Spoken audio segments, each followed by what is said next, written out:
یوں تو 14 اگست کے شروع ہوتے ہی شہر بھر میں سبز ہلالی پرچم، جھنڈیوں اور بیجز کے سٹال سجاتے ہیں۔ وہیں گارمنٹس کی دکانوں پر بھی 14 اگست کی مناسبت سے بچوں کے لیے خوبصورت ملبوسات دکھائی دے رہے ہیں۔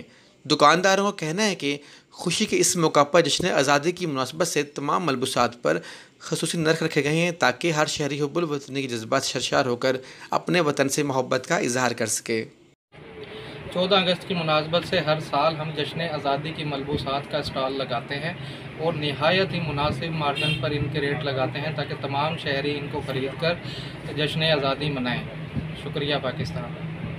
شہریوں کا کہنا ہے کہ ہم جشن آزادی شایان شان انداز سے مناتے ہیں۔ یہ ملک ہمارے بزرگوں کی لازوال قربانیوں کا نتیجہ ہے، جس کا خواب علامہ اقبال نے دیکھا اور قائد اعظم محمد علی جناح نے تعبیر کیا۔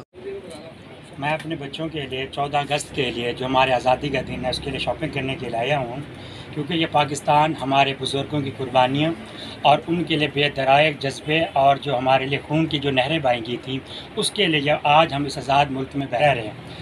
آپ یہ دیکھیں کہ آزاد کشمیر کے اندر اب ہمارا ماشاءاللہ ہمارا حصہ بن چکا ہے، اور جو جموں کشمیر ہے وہ کیا انڈیا کے حصے میں ہے۔ آج وہاں دیکھیں کہ کس طریقے سے وہاں پہ کرفیو لگا ہوا ہے۔ یہ ہمارے ان بزرگوں، ہمارے ان شہداء کی قربانیوں کا جذبہ ہے اور ان کی شہادت ہے کہ جس کے لیے آج ہم آزاد ملک میں اندر رہ رہے ہیں، آزادی کے ساتھ رہ رہے ہیں۔ اللہ پاک یہ ہمیں دن بار بار نصیب کرے اور ہر سال اسی طرح ہم جوش و جذبے کے ساتھ یہ دن بار بار مناتے رہیں۔ شکریہ۔ شہریوں کا یہی کہنا ہے کہ آزادی کے اس موقع پر ہمیں کشمیری بہن بھائیوں کو بھی یاد کرنا چاہیے جو اس وقت انڈیا کے ظلم و بربریت کا شکار ہیں۔ انشاءاللہ وہ دن دور نہیں جب کشمیر آزاد ہوگا اور پاکستان کا حصہ بنے گا۔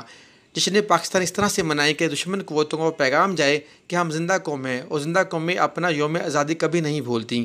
کسی کو ضرورت نہ رہے کہ پاکستان کی طرف میلی آنکھ سے دیکھے۔ پاکستان زندہ باد۔